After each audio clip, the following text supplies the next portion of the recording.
High hello good morning friends, welcome back to my channel. तर आज व्हिडिओची सुरुवात मॉर्निंगपासून करत आहे। तर बघा इथे मी सकाळी जे आहे ना स्वयंपाकाची सुरुवात झालेली आहे आणि आज मी वरण भाताचं कुकर लावते, कारण आज मी बनवणार आहे भेंडीची भाजी। आणि आमच्याकडे भेंडीची भाजी असली की मग वरण पाहिजेच, कारण चिवच्या पप्पांना भेंडीची भाजी वरणासोबतच खूप जास्त आवडत असते आणि मग मुलांनाही वरण आवडतं, म्हणून मग जे आहे ना ते मी भेंडीची भाजीसोबत वरणच करत असते। त्यासाठी बघा इथे मी डाळ आणि भात जे आहे ना ते कुकरला लावून घेतलं आणि आता अगदी भेंडी मी कालच्याच दिवशी जे आहे ना ते कापून ठेवलेली होती। ॲक्च्युली काय होते ना, म्हणजे सकाळी स्वयंपाकाच्या घाईमध्ये सगळ्या भाज्या चिरा किंवा सगळ्या भाज्या तोडून म्हणजे असं करणं म्हणजे टाईम खूप वेस्ट होतो, म्हणून मग मी काय करते ना आदल्याच दिवशी सगळ्या भाजीची वगैरे प्रिपरेशन करून ठेवते। आणि बघा अशा पद्धतीने खूप जास्त म्हणजे अर्धा 1 किलोची भेंडी होती, कापून ठेवलेली होती आणि मला एवढी काही भेंडी लागणार नाही, म्हणून त्यातली थोडीशी भेंडी मी मुलांसाठी थोडंसं म्हणजे 2-3 दिवसानंतर नाही का बनवून देण्यासाठी ठेवून देणार। आणि त्यानंतर इथे बघा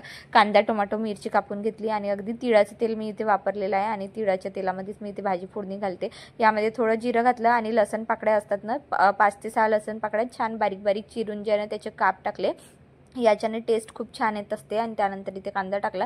भेंडीची रेसिपी यासाठी शेअर करते कारण मला एक रिक्वेस्ट होती, पर्सनल रिक्वेस्ट होती की ताई तू भेंडीची रेसिपी दाखव, आणि ही माझ्या म्हणजे फ्रेंडची आणि एक म्हणजे परत एक व्यक्ती असा आहे त्याच्यासाठी मी ही भेंडीची रेसिपी जी आहे ना ते शेअर करत आहे। सो बघा इथे मी मिरची घालून घेतली आणि मिरची जसं घातलं ना तसं मी इथे थोडं कोथिंबीर घालते, म्हणजे भेंडीची भाजीची टेस्ट इतकी छान येते ना। बघा ना तुम्ही एकदा म्हणजे मिरची टाकल्यानंतर फोडणी केल्यानंतर एकदा बारीक चिरलेली कोथिंबीर घालून बघा, इतकी छान भन्नाट टेस्ट येत असते ना भेंडीच्या भाजीची की कायच सांगू तुम्हाला।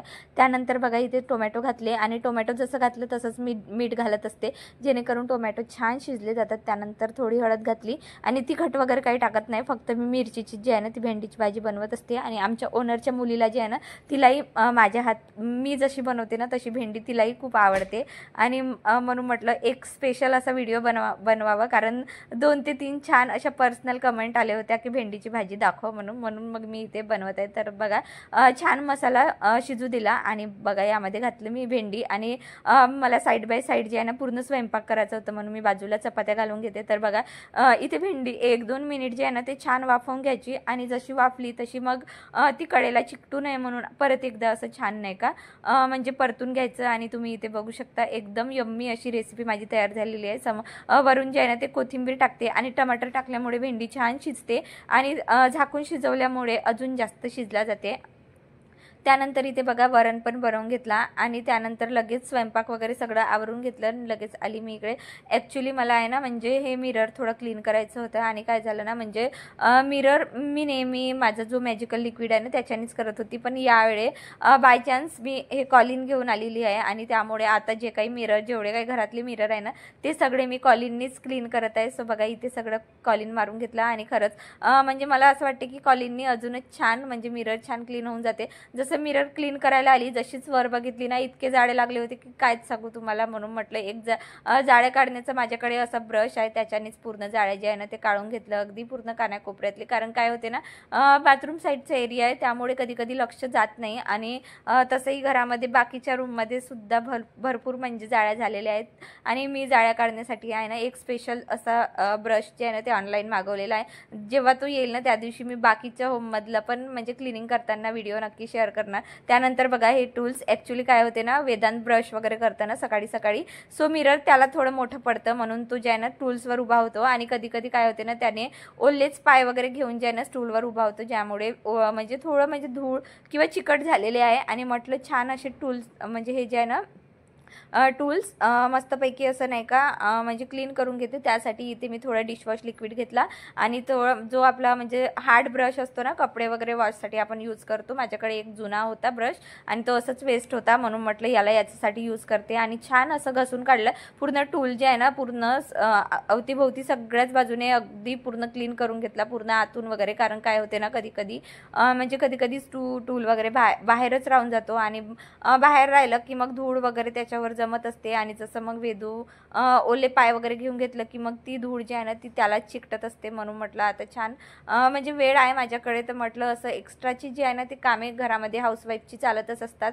आणि बरेचदा असं मी विचार करते की आज कामे थोडे कमी असतील, पण तसं काहीच होत नाही. रोजचे नवीन नवीन कामं म्हणजे सुरूच असतात. आणि मला तरी असं वाटते की हाऊसवाईफला ना अनगिनत कामं असतात. घरातले कामं करण्यासाठी ना खूप म्हणजे खूप कामे असतात. असं म्हणजे राहतच नाही की आज कामे कमी आहेत. तर बघा, त्यानंतर बाल्कनी पण पूर्ण क्लीन करून घेतली. अगदी डस्टबिन वगैरे सगळे वॉश केले. माझं म्हणजे मॉप जो आहे ना तो पण छान असा क्लीन करून घेतला. आणि इथे मागच्या साईडला ऊन छान म्हणजे बऱ्यापैकी ऊन खूपच छान येतं. दिवसभर यामध्ये या बाल्कनीमध्ये ऊन असतं, त्यामुळे पूर्ण बाल्कनी क्लीन करून घेतली. अगदी सगळे भांडी म्हणजे जे काही जे क्लीन केलं ते सगळं तिथे सुकवायला ठेवून दिली. त्यानंतर बघा मशीनमध्ये कपडे लावले होते चिवच्या पप्पांचे. म्हटलं चिवचे पप्पा हे काय करतात ना, म्हणजे शुक्रवारच्या दिवशीच म्हणजे कपडे वगैरे धुवायला टाकतात, जेणेकरून शनिवार रविवार छान चुकून त्यांना म्हणजे प्रेसला वगैरे जे आहे ना ते देता येणार, म्हणून ह्या हिशोबाने त्यांनी कपडे टाकतात. सो बघा मी शर्ट जे आहे ना ते मशीनला लावून आलेली आहे. आणि म्हटलं आता तेवढ्याच वेळामध्ये पॅन्ट जे आहे ना ते सुकून गेले म्हणजे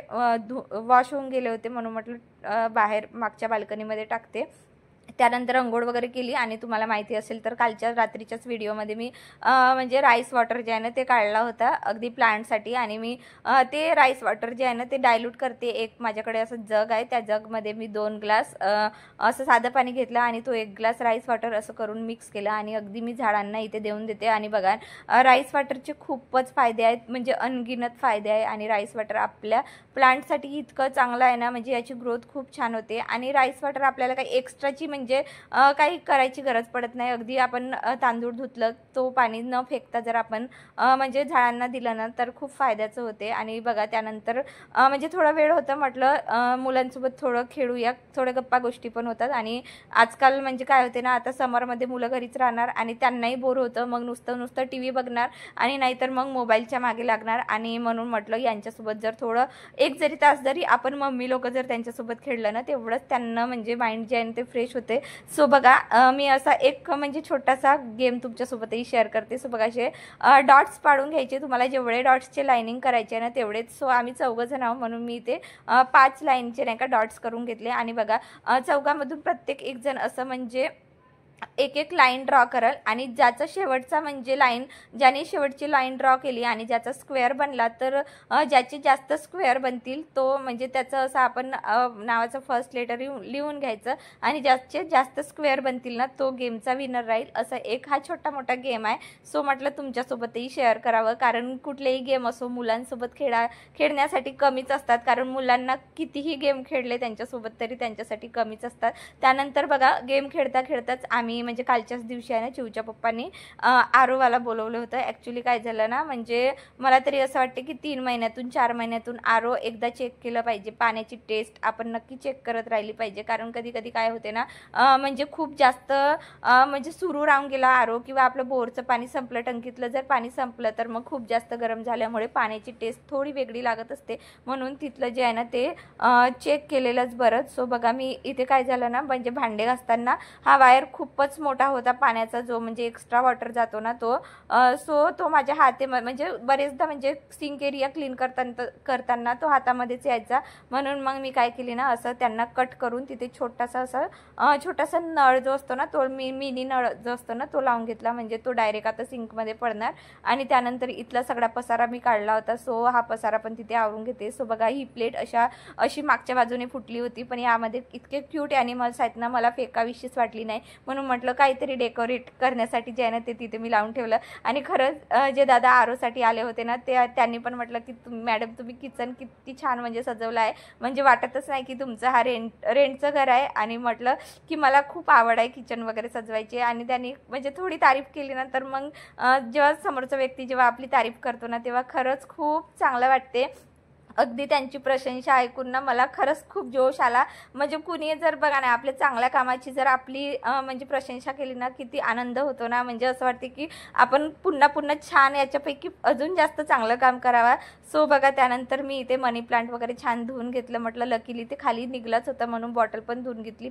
आणि मनी त्यानंतर बघा इथे शिवचे पप्पा पण लवकर घरी आलेले, म्हणून म्हटलं त्यांनी मला म्हटलं की काहीतरी असं खावंसं वाटतंय, पण खूप हलकं फुलकं खावंसं म्हणजे खाण्याची इच्छा होत आहे, म्हणून म्हटलं की माझ्याकडे दिनशाचा जो दही असतो ना तो मी गोडवाला दही जे आहे ना ते घेऊन येत असते आणि मी नेहमीच समरमध्ये जे आहे ना आम्ही खूप जास्त लस्सी पित असतो. सो बघा तुम्ही याला लस्सी म्हणा किंवा गोड दही म्हणा, तुम्ही जे हवं ते म्हणू शकता, आम्ही तर याला लस्सी म्हणतो. सो बघा मी इथे थोडे आईस क्यूब टाकून घेतले आणि मी दह्यामध्ये पाणी घालत नाही, मी आईस क्यूब टाकते त्यामुळे ते डायल्यूट होऊन जातं दही. त्यामध्ये थोडं मी इथे नाही का साखरेचं पावडर जे आहे ना ते बनवून ठेवते, म्हणजे जेव्हा कधी लस्सी बनवायचं झालं तर साखर विरघळेपर्यंत वाट बघण्याची काही गरज नाही, म्हणून मी इथे शुगर पावडर जे आहे ना ते करून घेते आणि छान असे बारीक बारीक काजूचे काप जे आहे ना ते मी करून ठेवते. डब्बावर तरी माझ्याकडे समरमध्ये असतातच, म्हणजे जेणेकरून जेव्हा कधी लस्सी बनली तर ते मला लस्सीमध्ये म्हणजे किंवा दहीमध्ये काजू म्हणजे टाकून खाण्यासाठी इतकी मजा येते ना, मला खूप जास्त आवडते. सो बघा त्यांच्यासाठी आणि माझ्यासाठी मी इथे जे आहे ना लस्सी बनवून घेतली, कारण मुलं काही खात नाही म्हणून मी त्यांना काही दोघांनाही देणार नाही. सो बघा अशा पद्धतीने मी काजूने मस्तपैकी ही लस्सीचे ग्लासेस जे आहे ना ते म्हणजे डेकोरेट केले. शेवटी हे कुल्हड म्हणजे आज निघलेच. सो बघा अशा पद्धतीने आजचा माझा पूर्ण रुटीन होता. तुम्हाला कसं वाटलं मला कमेंटमध्ये नक्की सांगा. भेटूया पुढच्या व्लॉगमध्ये. So bye.